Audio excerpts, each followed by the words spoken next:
All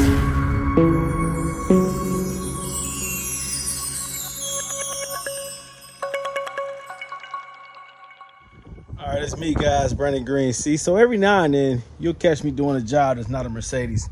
In this case, it's a Yukon Denali. This is my sister's vehicle. She's had an issue. She's been having an issue out of her radiator, leaking coolant wherever she goes. And so I pulled the radiator out, and you see where the crack is in her radiator. This looks like it was the original radiator that came with this GMC Denali.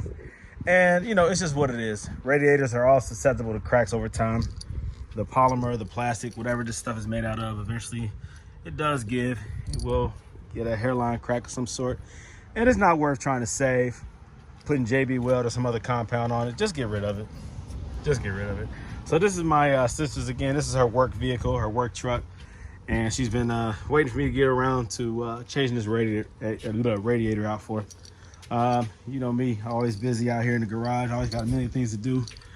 Plus I'm a firefighter, so I work 24 on, 48 off. Sometimes I work 48 on, 24 off. So I'm a busy guy. So I try to make time for my love and my passion for these cars. And I try to take care of my family, try to take care of my friends in the process.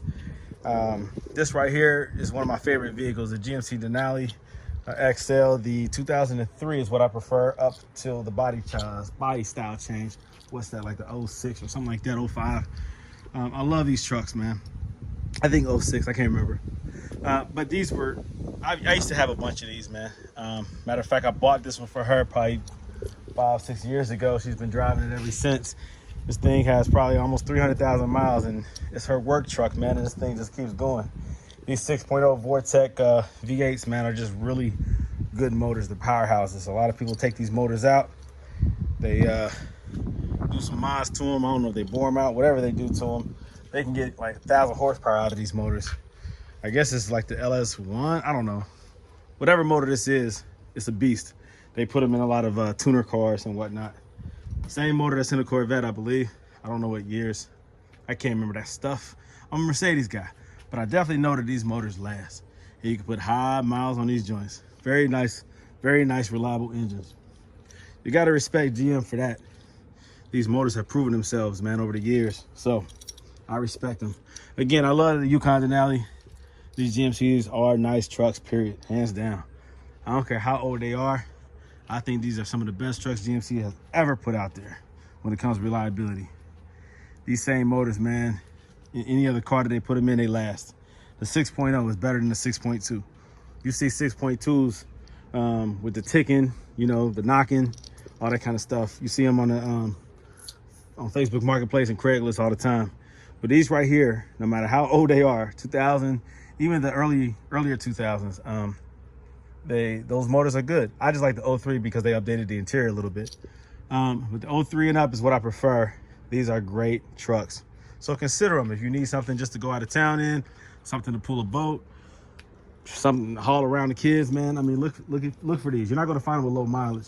They're always going to have close to 200,000 miles or more. If you find one under 150,000 miles, you found a gem. These motors are great. People buy these trucks, bad transmissions, interior, exterior raggedy, just to pull the motor. And sometimes if the motor doesn't work, they'll still buy this thing, pull the motor, and reboard or whatever they got to do, head gaskets, whatever, to get these things up and running again, and they'll install them in different cars. Very reliable and valuable engines. All right, so back to my radiator swap. Again, you know, cars are cars, man. If you know how to work on cars, you know how to fix any and everything. So when it comes to radiators, I mean, this actually was easier to pull out than it is on Mercedes. It's easier to pull out the fan on this than it is Mercedes. Usually you gotta remove a lot of different things in order to get that fan out, but in this case I didn't have to. Why am I comparing a Mercedes to a GMC? Just because it's just habit. I compare everything I work on to Mercedes because I love Mercedes. Anyhow, this is a very easy job. You just had to remove some shrouding, some plastic coverings, air filters, things of that nature. It's really easy to do, honestly. It's really easy to do. These are big trucks, man, with plenty of room to work, you know. Very easy to do, man. Very easy to do. So it's not even a nasty job. Like, it's easy to catch the fluids before they pour all over the driveway. It's an easy job, guys. I'm not going to do a tutorial on how to do it because there's too many of them out there already. No reason to explain it all over again. You can just YouTube how to do it. It's really easy. So while you're in there, you might as well change out the air filter. Again, check out the fluids. You're going to lose some coolant, so I got to add some of that. Check the transmission fluid. You lose a little bit of that, whatever residual is in the radiator. But it's no pressure. It's only pressurized when you start the car. So easy job, easy job. All right, guys, back to it. Let me finish up, man. Y'all take care. Peace out.